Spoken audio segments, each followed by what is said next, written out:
मैं डॉक्टर पुष्पा कुमारी, assistant professor, स्नातकोत्तर हिंदी विभाग, SM महाविद्यालय भागलपुर, बिहार में कार्यरत हूँ। आज मैं साहित्य का इतिहास दर्शन विषय के अंतर्गत इतिहास और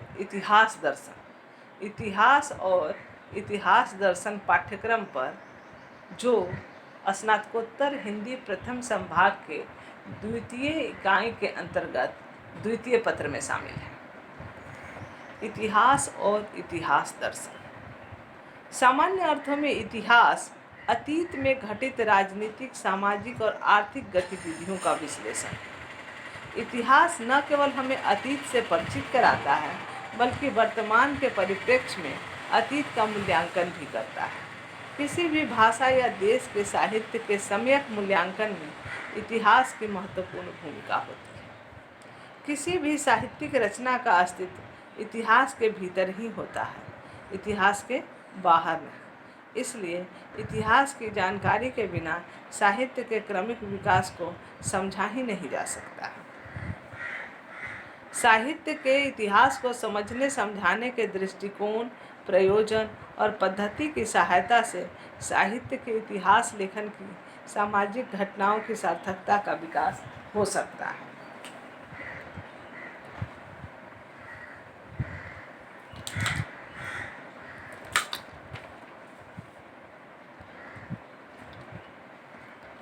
जिस प्रकार इतिहास घटनाओं का पुंज नहीं है, उसी प्रकार साहित्य का इतिहास रचनाओं और रचनाकारों का विवरण मात्र नहीं है।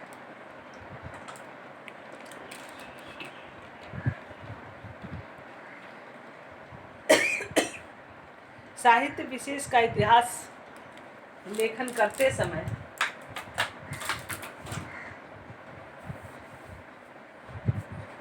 हमें सामान्य इतिहास की मदद लेने की जरूरत होती है। यह पूरी साहित्यिक परंपरा और प्रकृति को समझने का एक माध्यम है। साहित्य के इतिहास लेखन में साहित्य के परिवर्तन और विकास यात्रा की व्याख्या होती है। हिंदी में साहित्य इतिहास लेखन की परंपरा बहुत पुरानी नहीं है। गारसा दत्तौसी से शुरू हुई इतिहास लेखन की प्रक्रिया आज भी अनवरत जारी है और मानव सृष्टि तक जारी रहेगी। इतिहास और इतिहास दर्शन। इतिहास में अतीत की वास्तविक और यथार्थ घटनाओं और प्रवृत्ति का वर्णन, विवेचन और विश्लेषण कालक्रम की दृष्टि से किया जाता है। इतिहास में इतिवृत्त होता है, घटनाएं होती हैं और तथ्य होता है, लेकिन सभी मिलाकर भी इतिहास नहीं होता। तथ्य किसी भी इतिहासकार के लिए कच्चे माल की तरह होता है। इतिहासकार अतीत की अंध पूजा नहीं है। इतिहास में ऐतिहासिक घटनाओं, तथ्यों के परिवर्तन और विकास यात्रा की व्याख्या होती है। इतिहास में परंपरा और परिवर्तन के द्वंद्वात्मक संबंध का बोध होता है। वस्तुतः इतिहास में तथ्यों और घटनाओं के आधार पर युग विशेष का मूल्यांकन और व्याख्या की जाती है। इतिहास में तथ्य और दृष्टिकोण, अनुसंधान और व्याख्या का सामंजस्य प्रस्तुत करता है। इतिहास लेखन अनवरत चलती रहने वाली प्रक्रिया है। इतिहासकार अनुसंधान के द्वारा प्राप्त नवीन तथ्यों का संकलन करता है, पुराने दृष्टिकोण के आधार पर उसकी व्याख्या करता है और इतिहास अतीत, वर्तमान और भविष्य में एक तारतम्य स्थापित करता है और भविष्य की संभावनाओं को भी प्रक्षेपित करता है। इतिहासकार या किसी दृष्टा की चेतना में इतिहास की घटनाएं जिस रूप में प्रतिबिंबित होती हैं, उसे इतिहास दर्शन कहते हैं। यह अनिवार्यतः चेतना के इतिहास रूपी प्रक्रिया की एक अवस्था है। दूसरे शब्दों में, इतिहासकार अतीत की घटनाओं और तथ्यों का प्रयोग किस तरह से करता है, वह उसके इतिहास दर्शन पर निर्भर करता है। इतिहास दर्शन अतीत मूल चेतना एवं उपलब्धियों पर बल देता है और वर्तमान के साथ संबंध स्थापित करता है। यह एक ओर विश्लेषणात्मक एवं तर्कपूर्ण विवेचन करता है, तो दूसरी ओर संश्लिष्ट प्रभाव का भी सृजन करता है। इतिहास दर्शन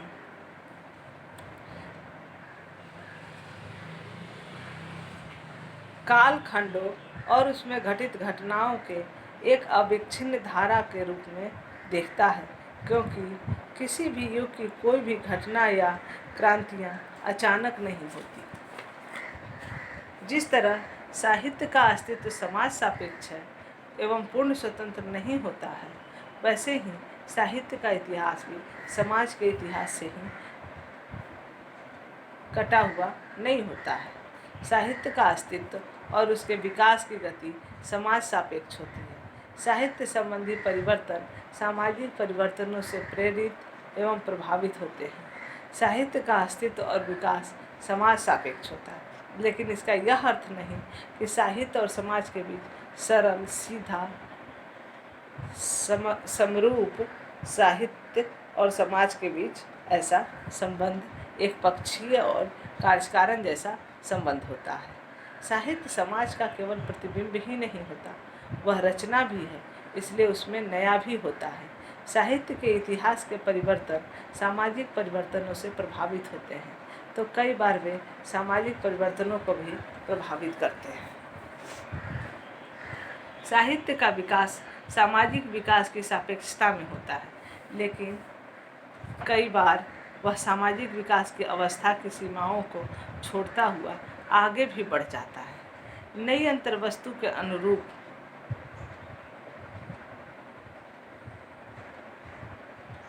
वह विकसित होता है, लेकिन पुराने रूप भी बने रहते हैं। कई बार कभी कभी नई अंतर्वस्तु के अनुरूप पुराने रूप में परिवर्तन होते हैं और कभी कभी रूप भी अंतर्वस्तु को रूपांतरित करने का प्रयत्न करता है।